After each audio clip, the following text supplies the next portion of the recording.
৩৬০ আউলিয়ার ভূমি সিলেটকে বলা হয় আধ্যাত্মিক নগরী।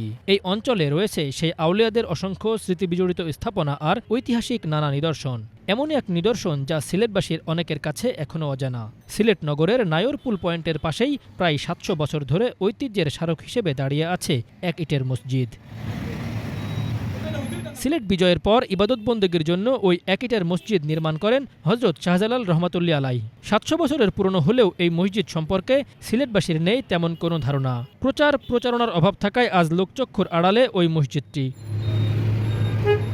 পাশের একটি দোকানের লোকজন মসজিদের দেখাশোনা করেন। কেউ চাইলে এসে নামাজ পড়তে পারেন এখানে, তবে মসজিদের উপরে নেই কোনো ছাদ।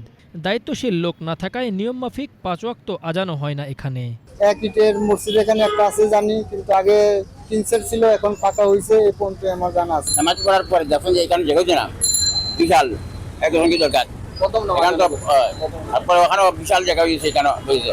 এখন এখানেও জায়গা হচ্ছে না করে ওখানে নামাজ পড়ছেন, নামাজ পড়ার কারণে এখন এক ইটের মসজিদ দিচ্ছেন। বাপদাদারা একসময় দেখাশোনা করতেন, এখন নিজেই যতটুকু সম্ভব দেখাশোনা করেন মোহাম্মদ খালেদউদ্দিন নামের এই ব্যক্তি। বাবা মারা যাওয়ার পর চাচা এবং তিনি নিজেই এখনকার দায়িত্ব সামলাচ্ছেন। সরকারের নজর কিংবা সহযোগিতা পেলে পূর্ণাঙ্গভাবে এটি তৈরির পরিকল্পনাও রয়েছে তার। বিশেষ করে এখন আমরা দায়িত্বে আর কি।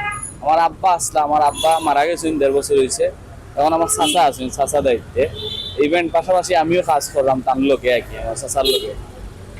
এখন বর্তমানে কাজটা রয়েছে, আমরা টিম উপর সাত করতাম, উপর সাত করার টাইস তো করছি আমরা। সিটি কর্পোরেশন থেকে করানো হয়েছে টাইস, আমার চাচাও লগে আছে, চাচা একজনে করছেন লগে। এখন আমরা মানে মেইন টার্গেট হইলে আমরা সাত করতাম, যেহেতু এখানে ময়লা পড়ে, গাছর তো বুঝো ময়লা পড়ে, তখন আমরা আস্তে আস্তে এগুলো করতাম সেইটা। আর আমরা প্রতি বছরই আপনারা সবাই জানেন দরগার একটা উরুস হয়, উরুস নামে সবে চিনে। তো উরুসর মানে আমরা মেইন গিলাফ যেটা সরকারি যেটা গিলাফ যেটা হয়, এটা আমরা দেই আর কি। এটা ওখান থেকে দেওয়া হয়, এক ইটের হচ্ছে শাহজালাল এক ইটের মসজিদ থেকে আমরা মাধ্যমে প্রধান গিলাফটা প্রদান করা হয়। আমরা আগে এখানে কেউ ঢুকতে পারেন না, আমরা একটা প্রথমে গিলাফ দেওয়া হয়, এরপরে বাক্কা অনেক গিলাফ হয়, শো গিলাফ হয়, এরপরে গিয়ে ঢুকে। আমরা গিলাফ দেওয়ার পরে সিরিয়াল শুরু হয়। যেহেতু সিটি কর্পোরেশন এগুলো অনেক অপর্যাপ্ত জিনিস তারা সুন্দর করে, তো এটা তো একটা ভালো জিনিস। এটা করলে সবার পাশাপাশি একটা কাজও হইলো, একটা উন্নয়নমূলক কাজও হইলো আর কি। ঐতিহাসিক স্মৃতি বিজড়িত মসজিদের ঐতিহ্য রক্ষা করে সংস্কার করা হলে এখানে জমায়েত যেমন বাড়বে, তেমনি দর্শনার্থীরাও জানতে পারবে ইসলামী ঐতিহ্য, এমনটাই জানিয়েছেন সংশ্লিষ্টরা। Bangla vision news desk.